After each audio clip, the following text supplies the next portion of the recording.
నమస్తే welcome to Y news నేను Kalyani Anakapalli parliament సభ్యుడు సీఎం రమేష్ ఇవాళ చోడవరం అనకాపల్లి నియోజకవర్గాల్లో పర్యటించారు ఎమ్మెల్యే కేఎస్ఎన్ రాజుతో కలిసి చోడవరం మండలము ముద్దుర్తి గ్రామంలో చౌకధరల దుకాణాన్ని ప్రారంభించారు అలాగే కార్పొరేషన్ల చైర్మన్లు పీలా గోవింద్ సత్యనారాయణ మల్లా సురేంద్రలతో కలిసి అనకాపల్లి పట్టణంలోని గాంధీనగర్లో మరో రేషన్ దుకాణాన్ని ప్రారంభించిన సీఎం రమేష్ నిత్యావసరాలను పంపిణీ చేశారు ఈ సందర్భంగా ఆయన మాట్లాడుతూ గత ప్రభుత్వ పాలనలో ప్రజా పంపిణీ వ్యవస్థ గాడి తప్పిందని ప్రజలకు నెల నెలా నిత్యావసరాలు సమర్థవంతంగా పంపిణీ చేసేందుకే పాత విధానాన్ని పునః ప్రారంభించిందన్నారు.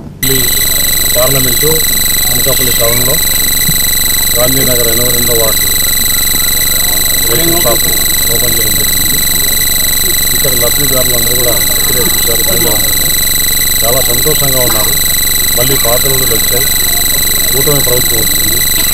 అటు ప్రధానమంత్రి నరేంద్ర మోడీ గారు కానీ, చంద్రబాబు నాయుడు గారు కానీ, పవన్ కళ్యాణ్ గారు కానీ వారిపైన తెలిసిన మా నమ్మకం ఓట్లు వేసుకోవడానికి ఈరోజు పెన్షన్స్ కానీ రేషన్ కానీ మళ్ళీ పాత పద్ధతిలో ఇవ్వడము అందరూ సంతోషంగా ఉందని నేను ముందరే వాళ్ళకి చెప్పడం. పెన్షన్స్ కూడా మీరు చూస్తున్నాను. దాదాపు సంవత్సరం ప్రతి నెల ముందు రోజు గానో సెలవు దినంగా ఉంటే కూడా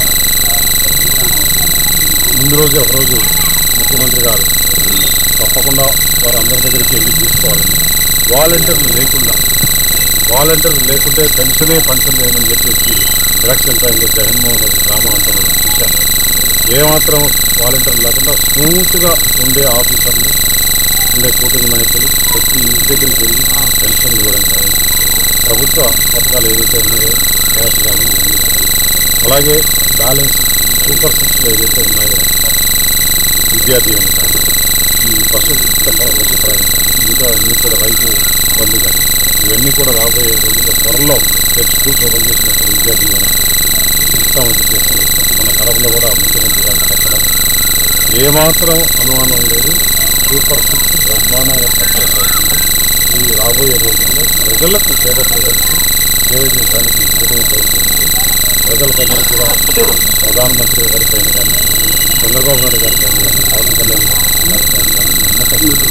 కాబట్టి ఏదైతే స్కీములు ఉన్నాయో ఆ స్కీములు కేంద్ర ప్రభుత్వ సహకారంతో రాష్ట్ర ప్రభుత్వ అడ్మినిస్ట్రేషన్తో తప్పకుండా ఈ స్కీములన్నీ కూడా నెరవేరుస్తారు.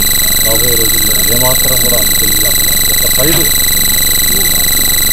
సంక్షేమ పథకాలు, ఇంకొక సైడు అభివృద్ధి, ఇంకొక సైడు ఉద్యోగ అవకాశాలు మెరుగుపరచకుండా ఈ ప్రభుత్వం నడుస్తుంది. దానిలో భాగంగా మన అనకాపల్లి పార్లమెంటు రాష్ట్రంలోనే మొట్టమొదటి స్థానంలో ఉంది. ఇండస్ట్రీలో రావడంలో కానీ ఇక్కడ ఎంప్లాయ్మెంట్ ప్రొఫెషన్లో కానీ ఇంకా రాబోయే రోజుల్లో కూడా ప్రధానమంత్రి గారు ముఖ్యమంత్రి గారు పవన్ కళ్యాణ్ గారు ఈ కాన్సెన్స్ పైన కాన్సన్ట్రేషన్ ఎక్కువ పెట్టారు. ఎందుకంటే అనకాపల్లిలో ఇక్కడ ఎక్కువ యువత ఉంది. వారికి ఉద్యోగ అవకాశాలు రావాలని కేంద్ర ప్రభుత్వ సహకారం ఉంది. తప్పకుండా ఇక్కడ ఇంకా కూడా మెరుగైన సేవలు అందిస్తామని చెప్పేసి మెరుగైన అడ్మినిస్ట్రేషన్